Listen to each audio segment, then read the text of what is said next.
Hello everyone, আসসালামু আলাইকুম। কেমন আছেন আপনারা সবাই? আশা করি সবাই অনেক ভালো আছেন।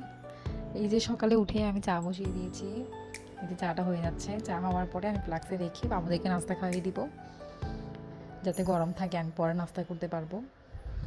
এই যে চা বানিয়ে রেখে দিয়েছি এখানে। তো এখন সবাইকে নাস্তা করিয়ে আমি এখন নিজে নাস্তা করতে আসলাম। তো আমার ডিমের মধ্যে একটা কাঁচামরিচ শুধু দিয়েছি, পেঁয়াজ দিইনি। ডিম ভাজি করে নাস্তা খেতে বসে গিয়েছি। তারপর না বাজার পাঠিয়েছিল, আমার ভাই নিয়ে এসেছিলো, তো বাজারগুলোকে আমি একটু ঠিক করে রাখতেছি।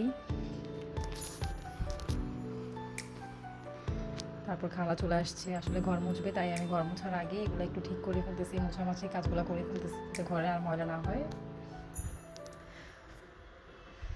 এখানে আসলে চক দিয়ে আমার মেয়ে অনেক বেশি আঁকাআঁকি করে, পুরো ঘরে আঁকে, ফার্নিচারে বেশি আঁকাআঁকি করে, তো এখন এগুলোই মুছতেছি আর কি। চক সাদা সাদা করে ফেলছে এগুলো সব।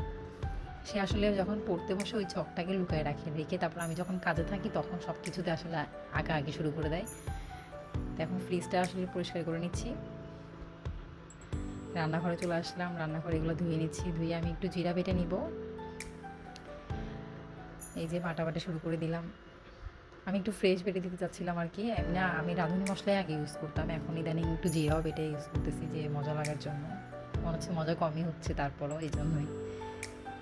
রাঁধুনি মশলা দিলে কিন্তু অন্য মশলা না দিলেও হয়, শুধু গরম মশলাটা দিতাম আগে, এখন জিরাটা একটু দিচ্ছি। এই যে বাটাবুটি করা শেষ।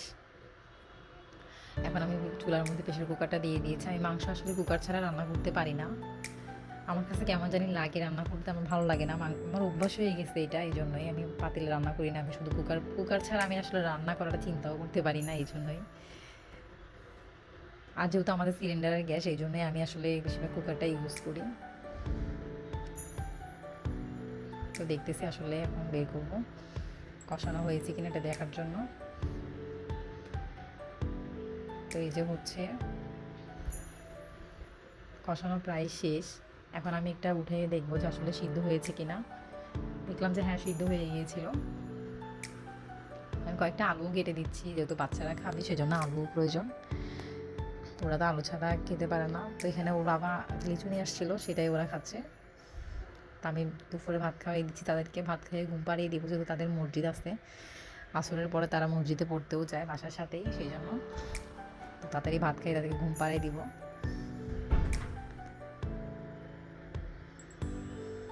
ওরা নিজে নিজে খেলে আসলে ভালো করে খেতে পারে না, সব ফেলে টেলে অবস্থা খারাপ করে ফেলে আরও। তো আমিই খাওয়াই দিই দুজনকে একসঙ্গে। তো এখন আসলে সন্ধ্যার টাইমে, মাগরিবের টাইমে আমি বসে নাস্তা করতেছিলাম। আমার ভাই পরোটা নিয়ে আসছে, তা আমি একটু পরোটা দিয়ে খাচ্ছি। পরোটা তরকারি খাওয়ার পরে আমি চা খেয়ে নিচ্ছি একটু। তো এদিকে দুধ নিয়ে এসেছিলো, বাবুকে যেহেতু ল্যাকটোজেনটা খাওয়াচ্ছি এখন, তো এগুলাই রাখতেছি আর কি। দুধ ঢেলে রাখতেছি। তো এখানে ইকরা আসলে বলতেছে আমিও দুধ খাবো। তো এই যে আজকের মতো ব্লগটা আসলে এখানেই শেষ করতেছি। দেখা হচ্ছে নেক্সট ব্লগে। আল্লাহ হাফেজ।